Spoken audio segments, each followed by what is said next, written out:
That situation happened with, I don't mind, my mom passed away, so I like to tell stories through poetry. That's how I express my feelings, so it was a powerful message to me to get across to everybody else.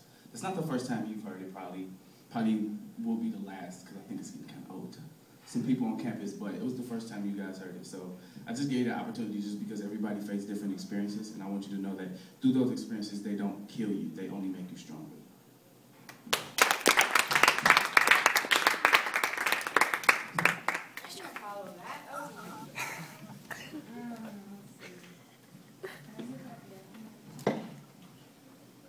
That was dope. That was really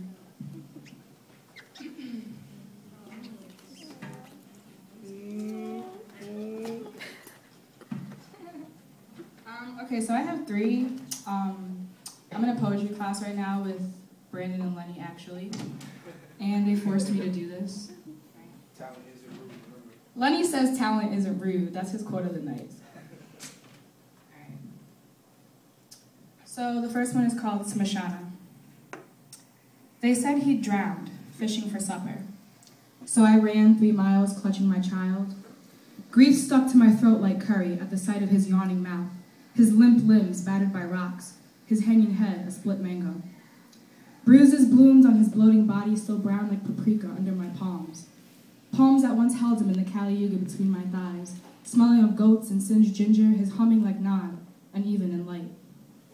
The sun's yoke broke across the blue bow sky as villagers threw rice and sesame seeds into the gurgling Ganges, its muddied, bloodied waters flowing like my menses.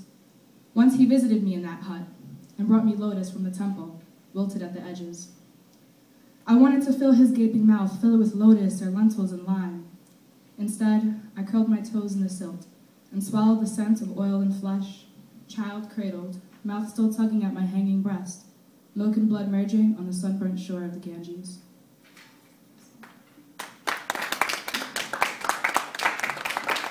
That I really don't know.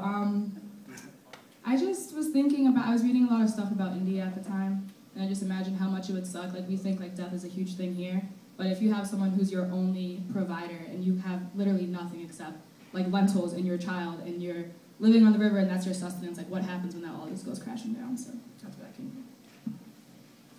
Okay, so the next one is called On Shame and Old Age.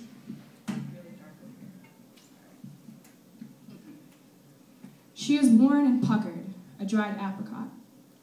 I run the sponge over her body like an iron, hoping its heat will smooth her creases and suck in the scent of dirt and lye and sun-bleached roses.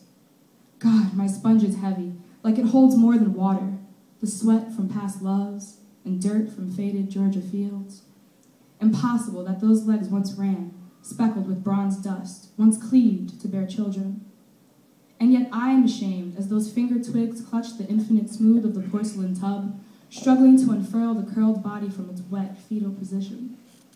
My hands feel massive and plump. I am vulgar, exposed, even though she is the one who is naked and I am invisible to those murky eyes.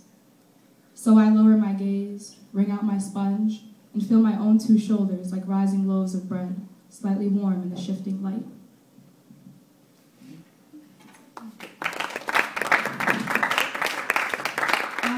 So that one's kind of just like what goes through someone's mind. I don't know if any of you have a family member or know someone who's really old and they literally can't take care of themselves anymore. And so you're watching them and you're doing them a favor, and that, like, of course you want to help the person, you want to help your family member, you love them, but at the same time you feel kind of bad because they can't do this for themselves and you have to be the one that takes care of them. And so you're young and you're youthful and they're not, and just that feeling of shame, but why are you ashamed? You shouldn't be, so, you know, that's just where that comes from. So the last one is a little bit different. This is a rhyming one. It's the last poem I wrote for this class, and it's called Winter Came Twice That Year. In winter's faded flannel gray, I pressed my palm against your cheek, where rosy heat blooms from the fray of winter's faded flannel gray.